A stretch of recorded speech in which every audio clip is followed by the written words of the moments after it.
Ikhlaskan kepergian Eril, kekasih sebut "You will always have a place in my heart". Nabila Isma telah mengikhlaskan kepergian kekasihnya Emeril Khan Mumtaz. Sebelumnya, Nabila masih berharap putra sulung Gubernur Jawa Barat Ridwan Kamil itu bisa kembali dalam keadaan selamat. Hal tersebut diungkapkan Nabila lewat Instagramnya. Nabila juga mengunggah foto dan video kebersamaannya dengan sang kekasih. Dalam keterangan unggahannya, diakui Nabila, ia dulu suka memprotes Eril yang dianggapnya terlalu baik ke orang lain. Namun, kini Nabila paham karena kebaikan Eril tersebut, maka ada banyak doa yang dikirimkan untuk sang kekasih sampai saat ini. Nabila mengatakan musibah yang menimpa Eril membuat hatinya terluka sangat dalam. Bukan luka yang menyakitkan, melainkan luka yang manis.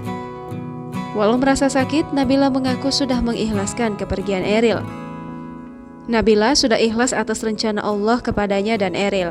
Nabila juga menyampaikan pesannya pada Eril bahwa ia kini berusaha belajar menyayangi sang kekasih karena Allah. Nabila kemudian mengucapkan rasa cintanya terhadap Eril. Ia mengatakan bahwa kekasihnya itu akan tetap ada di hatinya.